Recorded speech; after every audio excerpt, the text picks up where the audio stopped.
할렐루야. 예, 다시 한번 광고합니다. 다음 주 추수감사절이고 식사를 맛있게 하시고 한 분도 가지 마시고 다음 주에는 꼭 대청소에 동참해 주시기를 부탁드립니다. 작업복을 입고 오시든지 아니면은 싸가지고 오시든지 동참하셔서 큰 은혜 받으실 수 있기를 축복합니다. 잠깐 기도합니다. 하나님 감사합니다. 우리에게 풍성한 가을 주심을 감사합니다. 또 우리가 마리아처럼 목마른 심령으로 주님의 말씀 앞에 앉았습니다. 하나님 말씀하여 주시고 정말 주의 말씀으로 우리의 영혼이 새 힘을 얻고 회복되는 시간 되게 하옵소서. 예수님의 이름으로 기도합니다. 아멘. 장로교 소요리 문답 1조에 보면은 사람의 제1의 목적이 뭐냐? 그것은 하나님을 영화롭게 하고 영원토록 그분을 즐거워하는 것이다. 이렇게 나와 있습니다. 여러분, 인생의 존재 목적이 무엇입니까? 좋은 대학 가서 좋은 직장을 잡고 돈 잘 벌고 유명해지는 거. 유명해지는 거 요즘 젊은이들은 되게 좋아하는데 그것이 인생의 궁극적인 목적일까요? 하나님을 영화롭게 하고 영원토록 그분을 즐거워하는 것, 이것이 우리 인생의 신성한 존재 목적이라는 것입니다. 여러분, 사람은 하나님께 영광 돌릴 때 가장 행복하게 되어 있습니다. 왜냐하면 우리는 흙으로 또 하나님의 형상으로 만들어진 영적 존재이기 때문입니다. 예수님을 믿으면 죄로 죽었던 우리 영혼이 살아나고, 우리 영혼이 살아나게 되면은 우리 안에 하나님의 형상이 회복되는 줄로 믿으시기 바랍니다. 그래서 우리의 모든 것이 다 회복이 되는 것입니다. 여러분, 사람은 참으로 영광스러운 존재입니다. 그래서 우리 마음속에는 영광에 대한 갈망이 있습니다. 이 세상에는 자기 이름을 많은 사람에게 알릴 수 있고 자기 존재가 좀 더 영광스럽게 될 수만 있다면 어떤 대가라도 아낌없이 지불하겠다, 이런 사람들이 많이 있어요.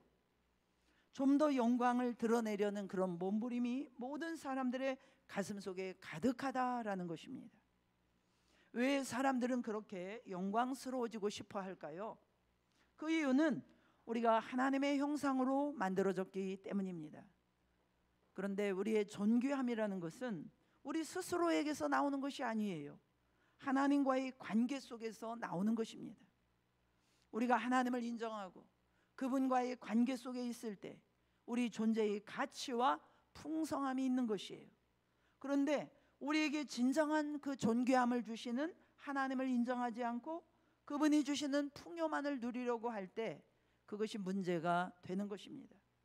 우리가 하나님께 진정한 영광을 돌리게 되면 우리 영혼은 소생되어서 세상이나 다른 사람들의 어떤 평판에 민감하지 않은 그런 사람이 됩니다. 영광의 주인공이신 하나님이 내 안에 계시면 그 사람은 결코 영광에 목말라 하지 않습니다. 왜냐하면 이미 하나님의 영광이 충만히 거하기 때문입니다. 그런데 그분이 내 속에서 빠져나가면 그 사이에 빈자리가 생기죠. 그래서 그 허전함을 메꾸기 위해서 사람은 영광에 목말라 하는 사람이 되는 것입니다. 그러니까 사람들이 자기 영광을 갈망한다는 것은 하나님이 그 사람 속에서 빠져나갔다는 것을 뜻하는 것이에요. 그러므로 이제 우리는 나를 영화롭게 하는 데에서 하나님을 영화롭게 하는 것으로 방향을 바꿔야 되는 줄 믿습니다. 그럴 때 우리 영혼이 소생되고 거기서 나의 진정한 의미와 가치를 발견하게 되고, 그래서 그 다음부터는 세상의 평판이나 명예에 휘둘리지 않는 건강하고 자유로운 인격이 될 수 있는 것입니다. 오늘 본문에는 마가의 다락방에서 성만찬과 또 발 씻는 세족식을 행하시고, 이제 그것이 끝난 다음에 예수님께서 마지막으로 하시는, 정말 이 요한복음 13장 전체에서 다이아몬드와 같은, 보석과 같은 그런 예수님의 사역의 핵심 말씀이 나옵니다.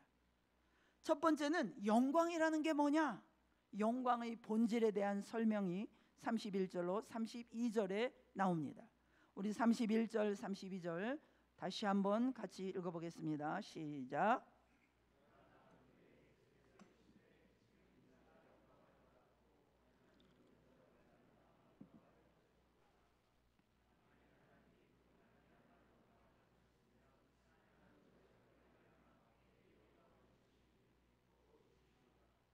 네. 인자가 영광을 받았도다. 또 하나님도 인자로 인해서 영광을 받았다. 또 하나님께서 그 받은 영광을 또 그에게 주신다. 이렇게 나와 있어요. 여러분 정말 헷갈립니다. 우리는 영광 그러면 기적과 성공, 박수와 승리를 떠올립니다. 그러니까 영광이 뭐냐는 거예요. 영광이 뭐냐? 여기서 그가 나간 후에 그랬어요. 그가 나간 후에 그는 여기서 누구입니까? 가룟 유다죠. 지난주 말씀에서 보았던 것처럼 예수님은 최후의 만찬석상에서 가룟 유다에게 마지막으로 회개의 기회를 주셨어요. 돌아오라고. 다시 주님의 제자의 자리로 돌아오라고. 끝까지 사랑하시고 끝까지 회개의 기회를 주셨습니다. 그런데 가룟 유다는 끝까지 욕심을 버리지 않고 마침내 예수님을 팔기 위해서 그 자리를 박차고 일어서서 나갔습니다. 그걸 보시면서 하신 말씀이 바로 오늘 본문입니다. 인자가 영광을 받았다 그랬어요. 여기에서 말하는 영광이란 우리가 좋아하는 건강해지고 높아지고 세상에서 명예롭게 생각하는 그런 영광이 아닌 것이죠. 이제 내가 십자가를 지게 되었다. 예수님이 말씀하시는 영광의 본질은 십자가입니다. 그럼 왜 십자가가 영광일까요? 왜 영광일까요? 예수님에게 있어서 이 십자가가 영광이라는 것은 하나님이 맡기신 일이라는 거예요. 예수님은 하나님 아버지께서 당신에게 맡기신 일은 아무리 힘들더라도 그것을 영광으로 받았습니다. 그러한 마음의 태도가 하나님을 영광스럽게 하는 것입니다. 하나님 아버지께서 예수님에게 맡기신 일은 십자가를 지심으로써 만민을 구원하는 일이었어요. 그 십자가를 영광으로 받고 그것을 잘 감당하심을 통해서 하나님 아버지가 어떤 분이신가를 드러내신 것입니다. 하나님의 가장 큰 영광, 가장 위대한 영광은 여러분 무엇일까요? 천지 만물을 창조하신 그 위대한 권능과 하나님의 그 놀라운 지혜일까요? 물론 천지 창조는 놀라운 것입니다. 영광스러운 것입니다. 그런데 우리가 그것 때문에 하나님 아버지께 감격하지는 않습니다.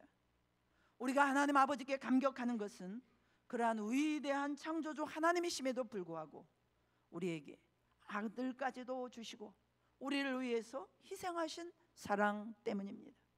십자가 때문에 우리는 그 하나님의 사랑을 알게 되었고 그 사랑에 감격하는 하나님의 백성이 된 것입니다. 그러니까 십자가는 인간을 향한 하나님의 마음이에요. 그런데 예수님께서 이것을 가장 잘 드러내신 것입니다. 그래서 예수님의 십자가를 통해서 하나님은 영광을 받으신 것입니다. 그렇다면 이제 하나님이 영광을 받으셨으니까 하나님께서 어떻게 하셨느냐? 예수님께 영광을 주십니다. 그래서 부활의 영광을 주시고 하늘과 땅의 모든 권세를 주시고 모든 무릎을 그 앞에 꿇게 하는 영광으로 예수님을 입혀 주십니다. 이게 영광의 공식이라는 것입니다. 그러니까 하나님의 마음, 하나님의 본질을 드러내는 것, 그것이 영광입니다. 우리가 지난번에도 말씀을 들었습니다만 요한복음 12장 여러분 기억나십니까? 하나님의 영광, 내가 영광을 받을 때가 왔도다. 예수님이 이렇게 말씀했는데 왜 그랬어요? 그 20절로 23절에 보면 헬라인, 이방인 몇 사람이 예수님을 뵙고자 왔어요. 그래서 예수님께서는 그 이방인들에게도 복음이 증거되는 것을 기뻐하시면서 하나님의 미랄로 희생되는 것처럼 십자가에 죽으실 것을 영광을 받을 때가 왔도다. 이렇게 말씀하셨습니다. 그래서 하나님의 영광은 십자가와 선교다. 이렇게 말할 수 있습니다.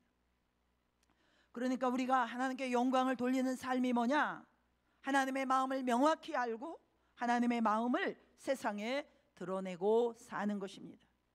가는 곳마다 하나님의 복음을 전해서 어둠에 있는 자들에게 빛을 비추고 하나님을 나타내고 생명을 살리는 것, 그것이 영광이라는 것입니다. 그러니까 하나님의 영광 가운데 핵심 중에 핵심이 뭐예요? 예수님의 십자가 지심을 통하여 우리를 구원하신 것. 그래서 출애굽기 19장 5, 6절에도 보면 온 세계가 내게 속한 것이다, 내 소유다, 너희는 제사장 나라가 되어라, 너희를 구원했으니까 이제 뭐 하라는 겁니까? 땅끝까지 열방을 구원하라 라는 거예요. 베드로전서 2장 9절에도 똑같은 내용이 나옵니다. 그러나 너희는 택하신 족속이요 왕같은 제사장들이요 거룩한 나라요 그의 소유된 백성이니 이는 너희를 어두운 가운데서 불러내어 그의 기이한 빛에 들어가게 하신 이의 아름다운 덕을 선전하게 하려 하심이라. 너희는 택함을 받았으니까, 구원을 받았으니까 이제 할 일이 뭐냐? 선민의식에 사로잡혀 있는 것이 아니라 왕같은 제사장 역할을 해서 열방을 구원해라. 이게 하나님의 본질이고, 이 본질을 드러내는 것이 영광이라는 것입니다. 유교식으로 말을 해보면요, 나라가 어려워지면 충신이 누구인지 알게 되는 거예요. 가정이 어렵게 될 때는 누가 현명한 아내인지, 누가 정말 지혜로운 남편인지 알게 되는 거예요. 다들 그렇게 얘기하잖아요. 그때 그게 바로 뭐냐? 영광입니다. 보통 때는 누가 충신인지 몰라요. 진짜 어려움이 오니까 와, 이 사람이 진짜 충신이네. 그게 바로 영광이잖아요. 준비해가지고 거북선으로 승리하고 복음들을 끊어가지고 이기게 만들고, 그게 영광이죠. 그러니까 우리가 하나님 앞에서 영광이 뭐냐? 하나님의 마음을 정확히 알고 하나님의 마음을 항상 드러내는 것입니다. 그러니까 교회 같으면요, 우리는 다 사라져버리고 예수님이 증거되고 예수님만 증거되고 십자가 외에는 다른 것을 자랑하지 않는 것입니다. 그러면 하나님께 영광이 된다라는 것입니다. 다시 말하면 교회의 영광은 예수님이시죠. 그러니까 그 예수님이 증거되고, 그래서 우리가 제사장 역할을 하고, 그래서 가는 곳마다 예수님을 증거하고, 그래서 죽을 영혼을 건져내는 것, 그것이 영광이다, 이렇게 말할 수 있습니다. 여러분, 우리에게 주신 좋은 것들을 가지고 항상 주님의 영광을 드러낼 수 있는 하나님의 거룩한 종들 되시기를 축복합니다. 두 번째는 새 계명을 너희에게 주노니 서로 사랑하라. 새 계명, 새 계명이라고 말씀하셨어요. 왜 새 계명입니까? 옛날부터 이들에게 주어진 계명이 있었어요. 마태복음 22장 36절로 40절에도 예수님께서 율법사가 와가지고 어떤 계명이 큽니까? 말했을 때 예수님 말씀하시잖아요. 하나님을 사랑하는 거, 이웃을 사랑하는 거, 이것이 율법과 선지자의 강령이다 그랬어요. 하나님을 사랑하는 거, 이웃을 사랑하는 거, 이것은 예수님이 소개하지 않아도 이미 알고 있었습니다. 왜냐? 신명기 6장 5절에 너는 마음을 다하고 뜻을 다하고 힘을 다하여 내 하나님 여호와를 사랑하라. 쉐마 이스라엘, 이스라엘의 국민교육 헌장과도 같은 말씀이죠. 애들이 태어나서부터 제일 먼저 배우는 말씀이 이 말씀입니다. 그 유명한 쉐마 이스라엘, 마음을 다하고 힘을 다하고 내 하나님 여호와를 사랑하라. 이거를 모를 유대인이 어디가 있겠어요? 또 하나는 이스라엘 백성들은 레위기서가 예배서였기 때문에 이 예배를 어떻게 드려야 하는지 너무나 중요하지 않습니까? 그러니까 이 레위기서를 죽어라 읽었어요. 암송했어요. 이 레위기서에 나오는 작은 말씀 하나라도 틀리지 않게 행동하려고 힘썼습니다. 그래서 레위기 19장 18절에 보면 원수를 갚지 말며 동포를 원망하지 말며 내 이웃 사랑하기를 내 자신과 같이 하라. 나는 여호와니라. 예수님께서도 또 이 말씀을 인용하셨죠. 내 이웃 사랑하기를 내 자신과 같이 하라. 나는 여호와니라. 그래서 이 신명기서와 이 레위기서 이 두 말씀을 이미 다 알고 있었으면 이제 옛 계명인데 왜 예수님은 새 계명이라고 말씀하셨을까? 이것은 예수님이 이것에 어떤 새로운 가치를 부여한 것이라기보다는 좀 더 깊게 본질을 보여주기 때문에 그런 것입니다. 세 계명이 되는 이유는 딱 두 가지입니다. 첫째는 예수님이 서로 사랑하라 라고 말씀하셨기 때문에, 두 번째는 내가 너희를 사랑한 것 같이, 즉 예수님이 사랑의 행동을 하셨기 때문에. 그래서 이 두 가지. 왜 세 계명이냐? 서로 사랑하라. 왜 세 계명이냐? 예수님처럼 하라고 말씀하시니까. 그러면 내가 너희를 사랑한 것 같이 서로 사랑하라, 이 말씀이 무슨 뜻입니까? 먼저 예수님의 사랑을 받아야 사랑할 수 있다, 그런 뜻입니다.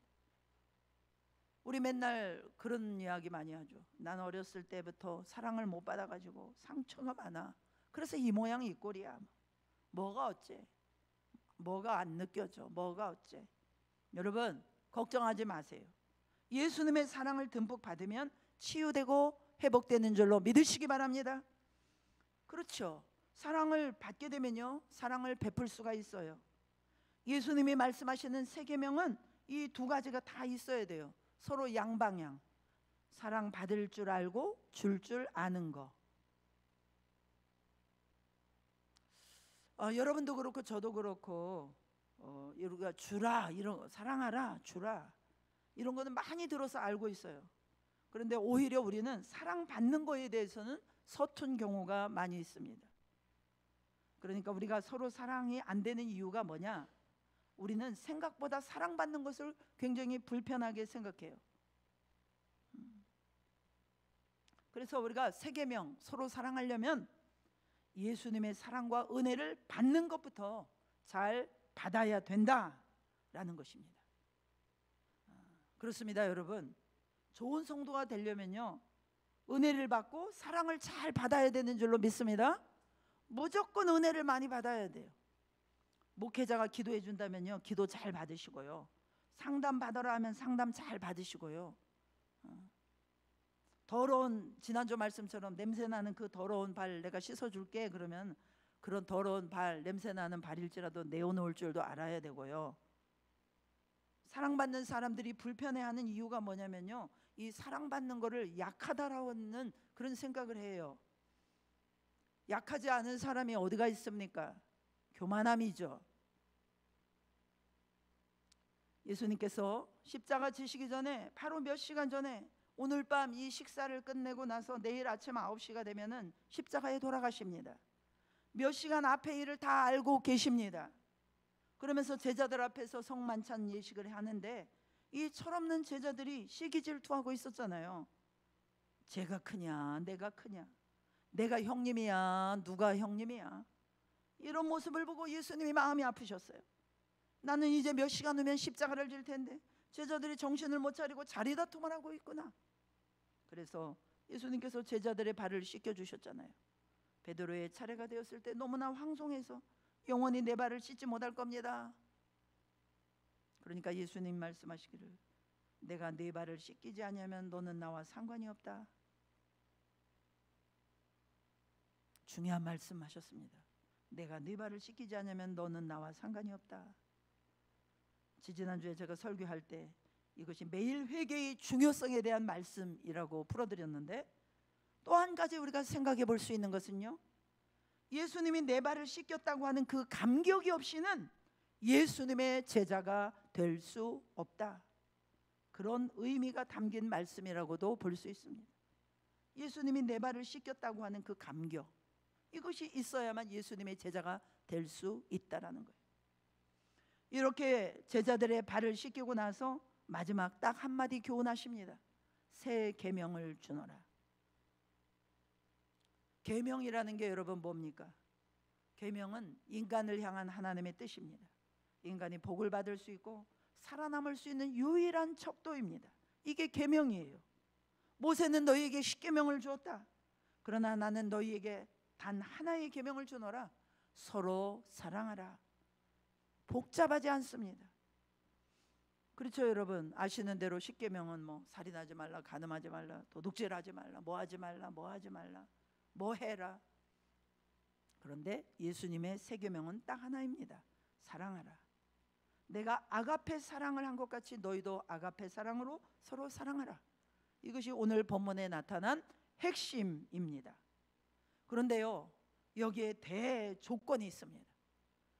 지금까지는 여러분이 졸면서 들으셨다 할지라도 이 시간부터는 졸지 마시고 들으시기 축복합니다. 대조건이 있어요. 내가 너희를 사랑한 것 같이. 이 말에 아주 깊은 의미가 있는 거예요.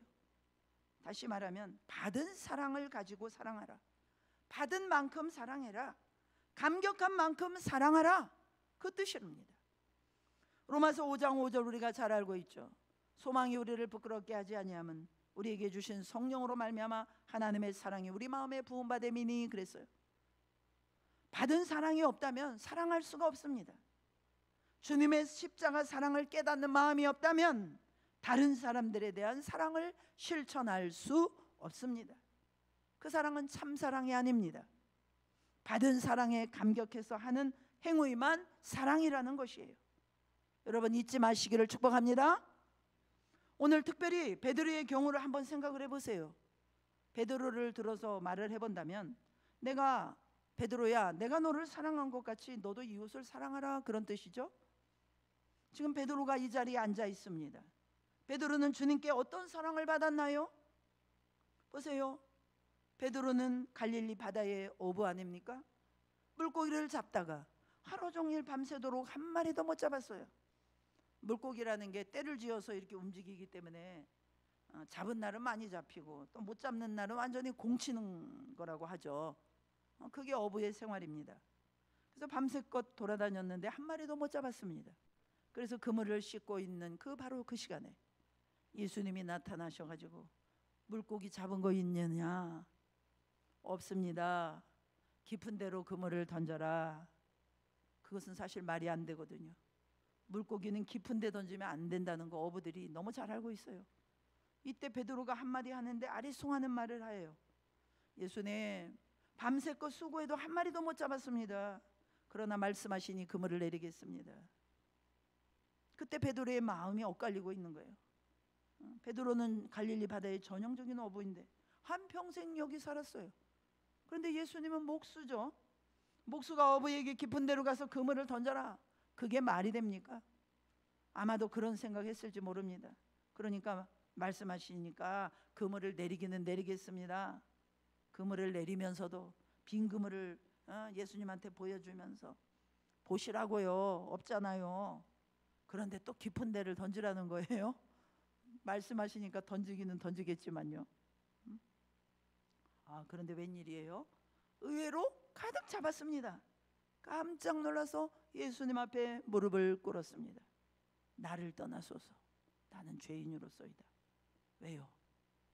믿지 않았어요. 믿음이 없었어요. 의심했어요. 속으로 반항도 했겠죠. 그걸 회개하고 있는 것입니다. 예수님은 베드로의 말을 개의치 아니하시고 나를 따라오너라. 사람 낚는 어부가 되게 하리라. 사도가 되게 하리라 말씀하십니다. 그때 베드로는 예수님의 사랑을 느꼈습니다. 위대한 사랑에 접했죠. 감격했습니다. 예수님의 제자가 됩니다. 또 어떤 날은 예수님께서 풍랑 속에서 물 위로 걸어오실 때가 있었습니다. 처음에는 유령인가 했다가 물 위로 걸어오시는 그 예수님을 보고 깜짝 놀라서, 예수님, 분명 예수님이시죠? 그렇다면 나더러 물 위로 걸어오라고 말씀 좀 해보세요. 내가 걸어가 보겠습니다. 베드로는 아주 적극적인 사람이에요. 예수님이 걸어오라 말씀하시니까 베드로가 물 위로 걸어서 예수님께로 갑니다. 너무나 놀라운 순간이에요. 그런데 베드로가 가다가 바람이 일어나고 풍랑이 일어나자 바람을 무서워하고 그 무서워하는 그 순간 바닷물 속으로 빠져들어갔죠. 예수님께서 손을 잡아서 일으켜 주셨습니다. 적은 자여, 왜 의심하느냐? 내 믿음이 적도다. 책망하고 꾸짖으셨어요. 그러나 버리지 않았습니다.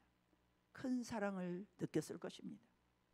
가장 극적인 장면은 예수님이 체포되어서 공회로 끌려갈 때 아닙니까? 베드로가 멀찍이 따라갑니다. 어떻게 되나 보자. 믿음이 없는 것이죠. 어물쩡어물쩡 하다가 여자아이가 나오는데, 당신 갈릴리 사람이고 예수님 제자 맞지요? 그러나 부인하고 또 맹세하고 저주까지 했습니다. 3번이나 예수님을 부인합니다. 그때 성경에 자세히 보면 예수님께서 이렇게 돌아보셨어요. 베드로의 모습을 보십니다. 베드로와 예수님의 눈이 마주쳤습니다. 그리고 밖에 나가서 네가 다 굴기 전에 나를 3번 부인하리라, 그 하신 말씀이 생각나서 통곡했다고 기록되어 있습니다. 예수님께서 예수님을 부인하는 베드로를 이렇게 내려다보실 때 말씀에는 나와 있지 않지만, 야 이놈아, 네가 나를 모른다니 사실이냐? 내가 너를 물에 빠졌을 때 일으켜 주었고 나를 모른다고 그런데 말을 해? 네가 베드로 내 제자 맞아? 네가 그렇게 말한 게 사실이야? 베드로는 이렇게 스스로에게 마음으로 물었을 거예요. 예수님이 그렇게 말씀하시는 것 같았을 거예요. 여기서 큰 사랑을 받습니다. 또 더 드라마틱한 장면이 있습니다. 부활하신 예수님을 만났어요. 그리고 또 그 많은 이적을 경험하고 본 베드로입니다. 그래서 그 부활하신 예수님을 만나고 난 다음에도 베드로가 하는 말이 너무 처절합니다. 요한복음 21장 3절에 가서 보면 나는 물고기 잡으러 가노라. 나는 예수님 따라다니는 거 그만하고 물고기 잡으러 옛날 직업으로 돌아가겠다, 이렇게 말한 거예요. 또 다른 제자들이 나도 다 따라 나서는 거예요. 너무나 한심합니다. 너무나 한심합니다. 갈릴리 바다에 가서 밤새 수고했어요. 한 마리도 못 잡았어요. 거기에 부활하신 예수님이 나타나십니다. 물고기 잡았느냐? 못 잡았습니다. 배 오른편에 그물을 던져라, 그리하면 잡히리라. 그래서 던졌더니 그물을 들 수 없을 만큼 가득 잡았습니다. 깜짝 놀랐습니다. 와, 주님이시다. 바로 이 순간 예수님께서는 제자들을 위해서 생선을 구워주시고 아침상을 차려주십니다. 그러면서 그때 하신 말씀입니다. 요한의 아들 시몬아, 네가 나를 사랑하느냐? 베드로가 대답합니다.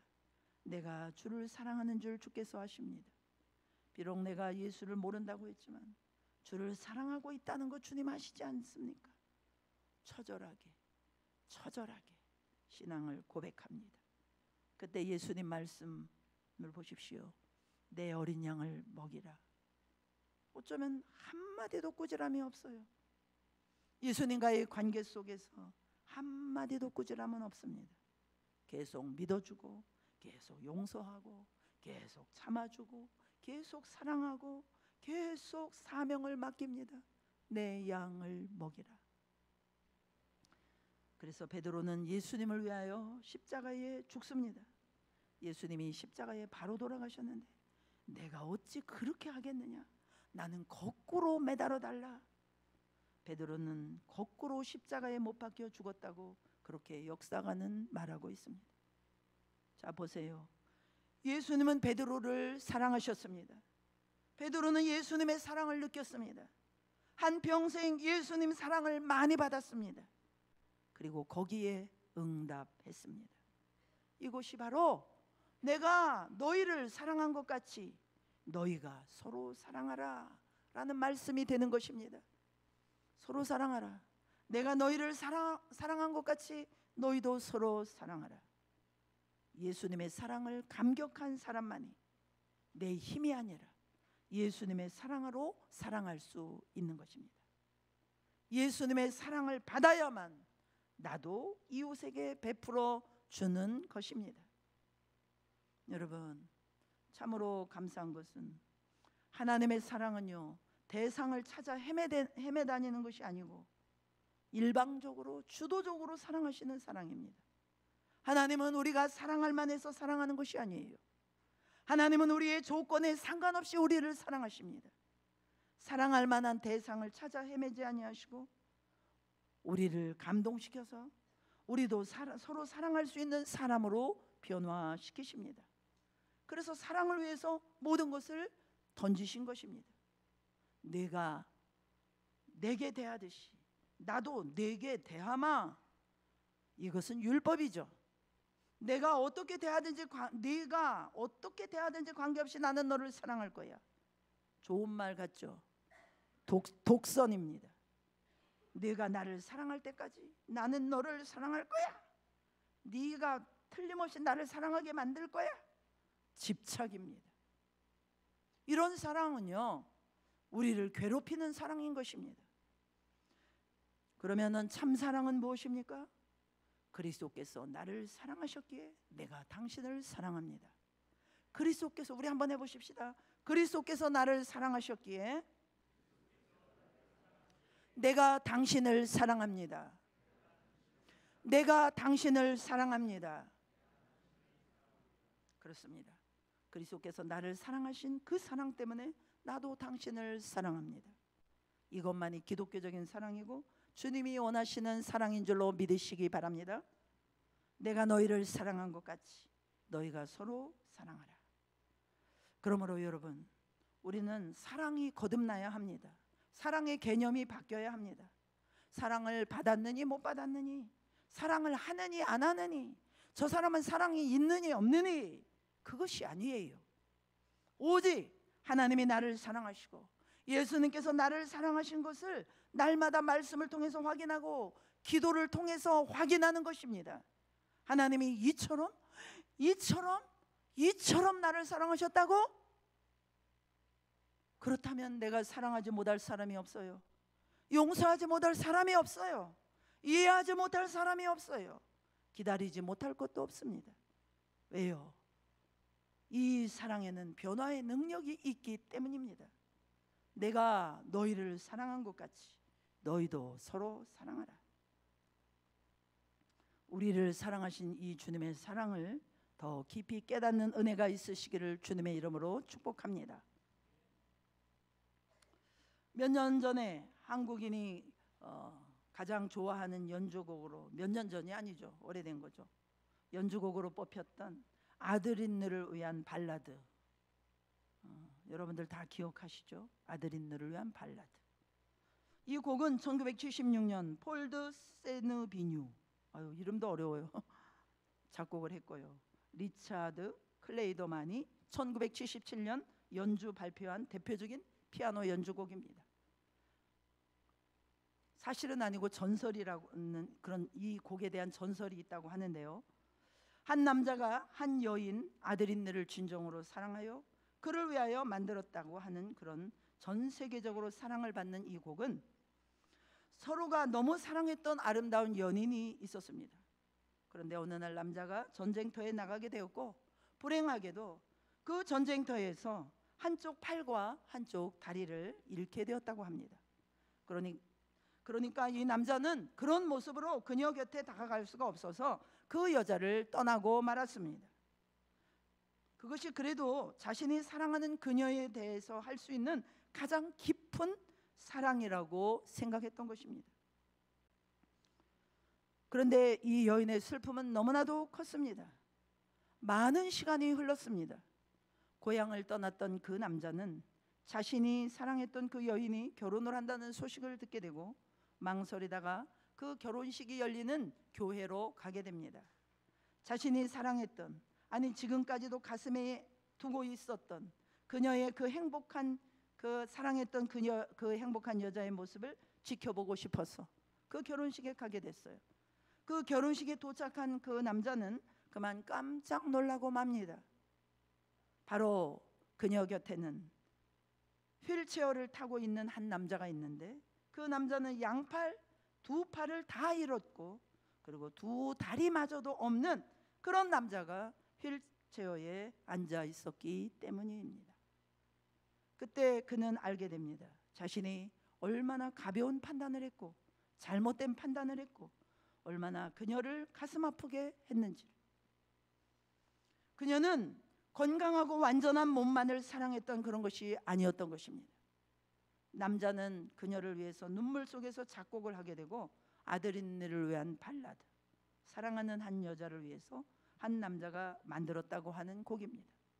성도 여러분, 여러분들에게 주님은 어떤 분이십니까? 주님께서는 나의 있는 모습 그대로를 참으로 사랑하시는데 때때로 나는 나 자신의 못난 모습 때문에 주님께 다가가지 못하고 그러므로 내가 얼마나 주님의 마음을 아프게 했는지 모릅니다. 나의 잘나고 멋지고 의로운 모습만을 주님께서 사랑하는 것이 아닙니다. 나의 못난 모습, 상처 많고 부족하고 연약하고 모난 부분까지도 주님께서는 다 사랑하시며 어루만져 주신다는 사실을 잊지 말아야 합니다.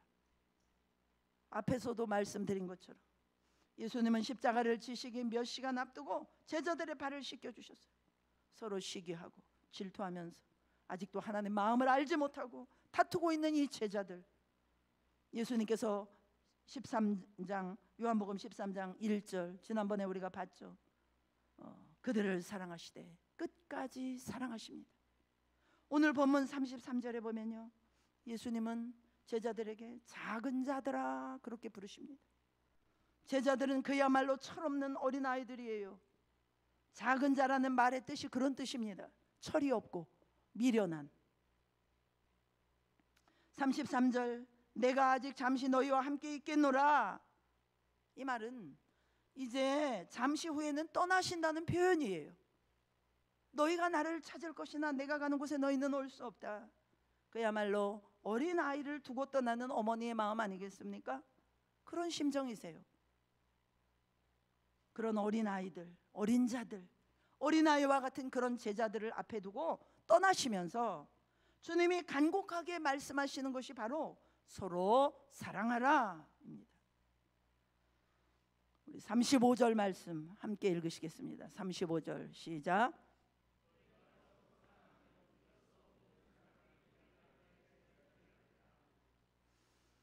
내 제자가 되라. 그럴 때 무슨 공부를 많이 하면, 무슨 박사 학위를 받으면 내 제자가 되리라 그러시지 않고 서로 사랑하면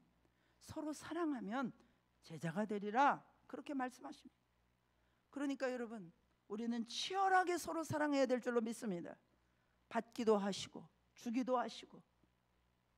그래서 예수님처럼 희생의 자리로 나갈 줄도 알고 참고 죽을 줄도 알고, 그럴 때 세계명 예수님처럼 서로 사랑하게 될 것입니다. 그러면 사람들이 말할 것입니다. 제자네? 저 사람은 예수 제자네. 예수님을 보는 것 같아. 저도 지방의 목사님 가운데 그런 분이 계세요. 저분은 예수님 같아. 저 목사님은 예수님 같아. 어떻게 저렇게 하실 수 있지? 저 교회는 진짜네. 다른 교회는 모르겠는데 강북 제일교회는 진짜 교회 같아. 나도 그 교회 가고 싶어. 나도 그 교회 가서 예수님 믿고 싶어.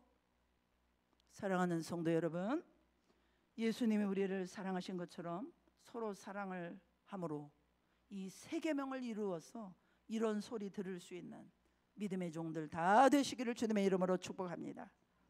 우리 찬양하며 기도하며 나가겠습니다.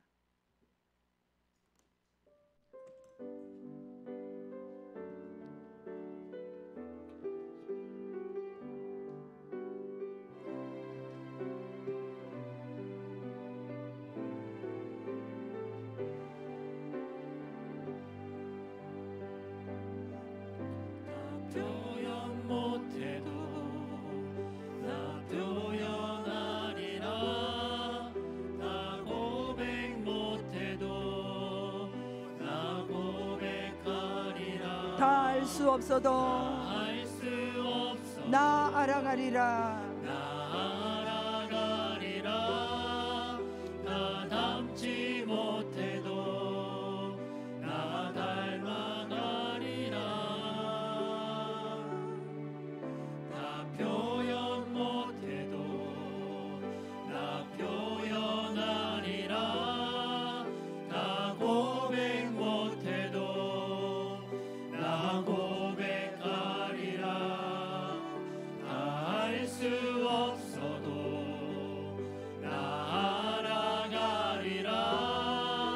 나 닮지 못해도 나 닮아가리라. 그 사랑 얼마나 아름다운지,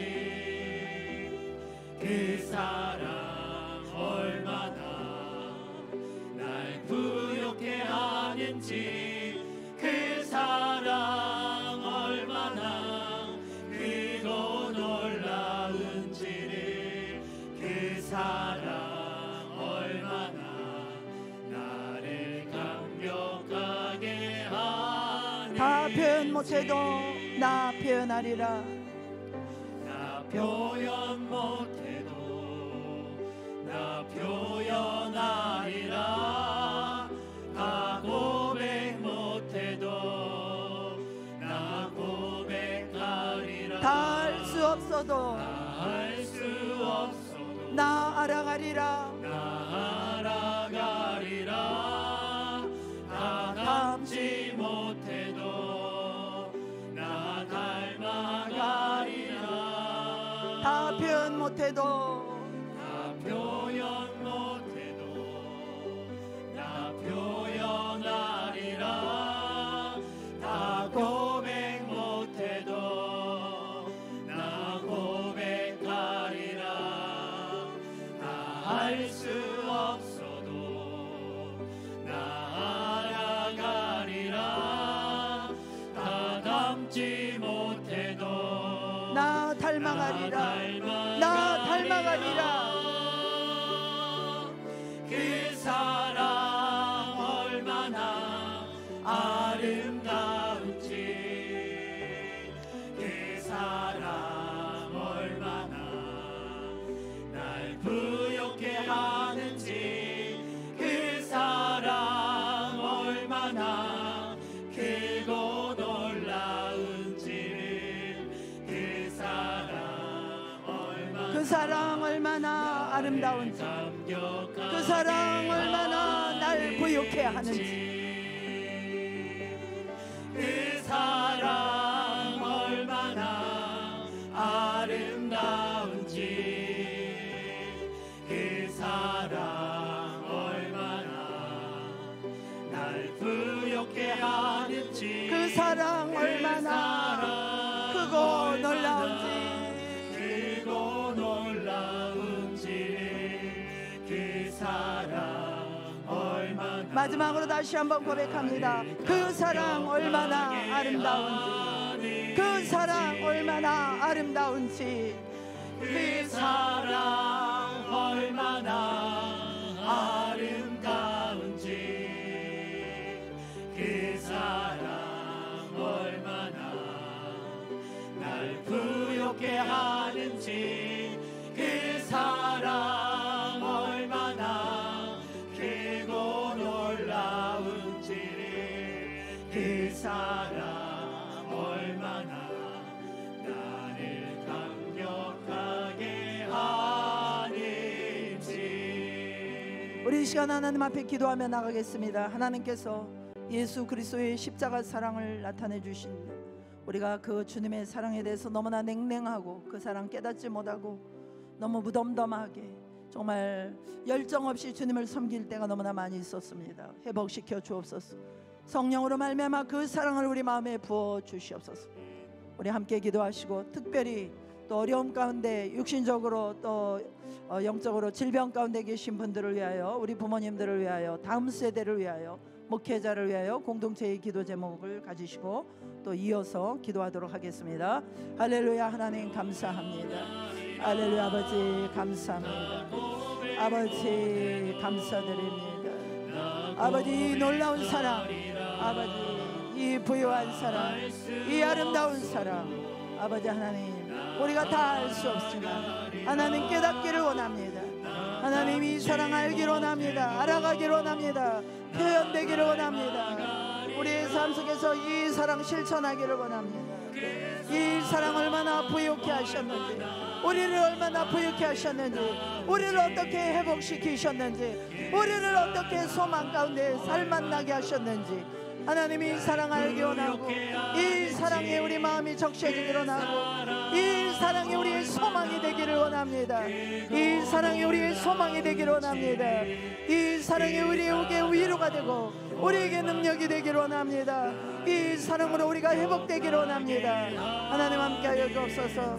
특별히 질병 가운데 계신 우리의 환우분들, 하나님이여 이 사랑의 마음으로 적셔주셔서 이 모든 질병을 깨뜨리고 이길 수 있는 힘을 주시고, 하나님 새 힘을 부어주시고 치료하여 주시옵시고, 다음 세대들이 이 하나님의 사랑을 깨닫고 믿음 안에 서는 자들로 변화되게 하시고, 하나님 또 목회자가 이 사랑으로 부어져서 이제는 영혼들을 더욱 사랑하고 영혼들의 생명을 살리는 아버지 목회자가 되게 하시고 사역자들이 되게 하시고, 아버지께서 함께하여 주시옵시고, 하나님 저희 교회 공동체가 하나님의 사랑을 실천하는 공동체가 될 수 있도록 하나님 함께하여 주시옵소서. 하나님이 이 사랑이 어떻게 큰지 우리가 예배할 때마다 그 사랑 알게 하여 주옵소서. 아버지, 우리가 예배할 때마다 이 사랑으로 우리의 마음이 녹아지게 하여 주옵소서. 우리의 강팍한 심령이 이 사랑 앞에 녹아지게 하여 주시옵소서. 하나님 역사하여 주시옵소서. 새 생명 초청잔치 가운데 또 초청되어 나오는 모든 심령들이 이 사랑을 깨달을 수 있도록 하나님 인도하여 주시옵소서.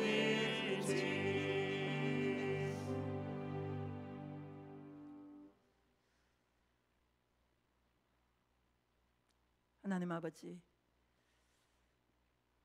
우리는 이 크고 놀라운 사랑, 이 아름다운 사랑, 이 부요한 사랑 잘 모릅니다. 우리의 마음이 너무나도 강팍하고 모질고 못났습니다. 하나님, 우리를 불쌍히 여겨 주시옵소서. 우리가 하나님을 예배할 때마다 이 사랑 깨닫게 하시고 이 사랑 부어 주시옵시고, 이제는 이 사랑이 우리의 소망이 되고 능력이 되고 우리의 힘이 되고 우리의 방향이 되게 하여 주시옵소서. 예수 그리스도의 이름으로 기도드리옵나이다. 아멘.